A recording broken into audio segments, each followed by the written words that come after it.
rowere kana ng'anyo nwa ng'anyo kotenre kod paro mar chik mar omenda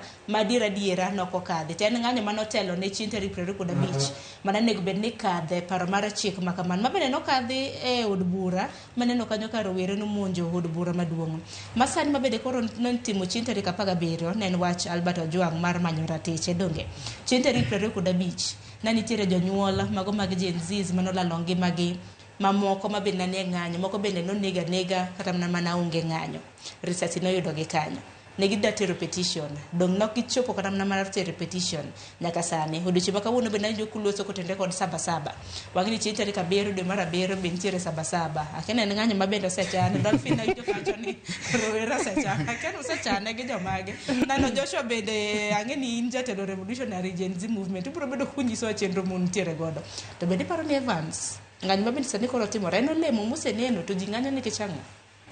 Okay, ng'anyo kanochakore last year kane ji ng'anyo ne ji ong'anyo finance bill nokale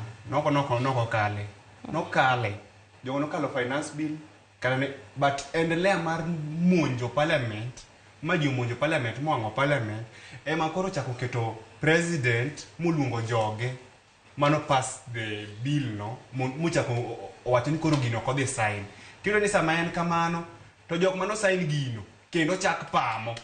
giwe ni koro president no, mano ne president mano gima president emotimo but because of that force no miyo bill no kobedo signed ne wan gi a lot of advisors ne president those ani giduogo president nigi advisors mang'eny nego ni wakat cost mar gik moko ma timore Kenya ka president noluongo press mano apani ji mang'eny no riembe tich mondo at least kik wabed gi budget maduong' sani gino duogo makata kiwinjo ng'anyo masani ni nyaka gik moko mane wang'anyo last year mane ng'anyo ma last year nosekelo lemo gi ma last year ineno ni sani ndi kendo gichak chier ng'anyo masani ni tena ni gik manotim last year ka wicho will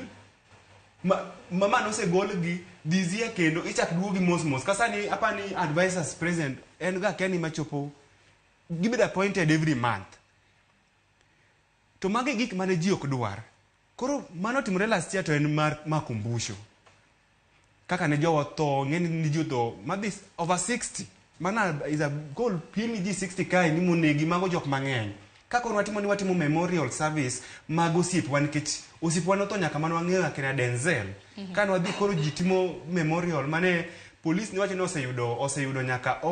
nyaka barua mar kaka ji dhi wuotho to ok ne giyie mane go nyaka min nyithindo gi wetegi ne gigo gi tear gas penjo gimoro ni ati rowere be ng'anyo wani en peaceful Sharon nitie gima dhi e Kenya ka to ok wang'eyo to kata jotendwa koko tich to jotendwa maluto Kenya ni e bugo kapok kata mana jok magwacho ni lute e bugo no lute for example wan gi ng'anyo ikaw goons imiyo gi ludhe ni gibi mondo gigo joma ng'anyo ichulo gi maber ni gibi gigo joma ng'anyo the negwacho ni gi protect business nok gigo joma ng'anyo negwacho ni gin gibiro protect mano gima ne giwacho but kata inene media ok en gima wacho mane mabiro go kawuono jogi ka kiny nitie ng'anyo to kiluongo gi mimiyo gi pesa cha mondo gidhi gi protect the business kaka wacho ni gi protect business ipani what do you expect dongine masama kose witia gaska dongine ma jok makoro biro koka goons ka nikech makata jok mani within kikata king'iyo gi koro shida ma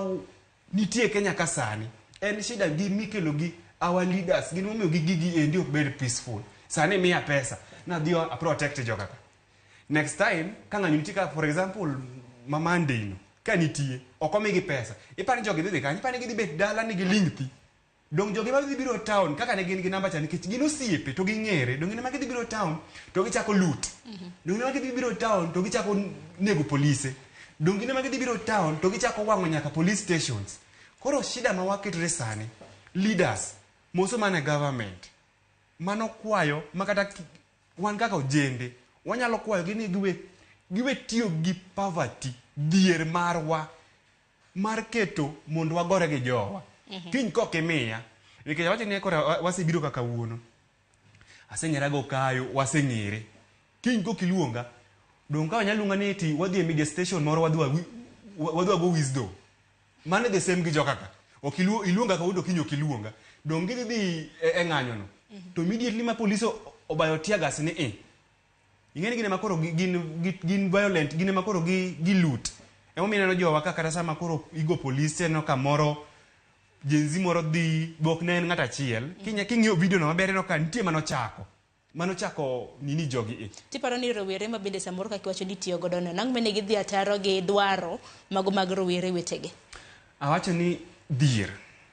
kendo politicians kawo dhierwa ma wan go emomiyo gitiyo kodwa dhier gimoro amora matimore ma en dhier politician dwa ni bed modhier forever mondo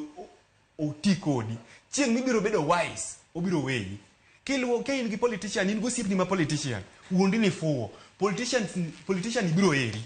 wuondi wana ni fuwo politician ibiro eri to chieng' moneno ni iriek ichako think politician kata simbe ko bimako koro dhier gik mineno gi te matimore town nikech kata jogo kineno videos gi ogin jok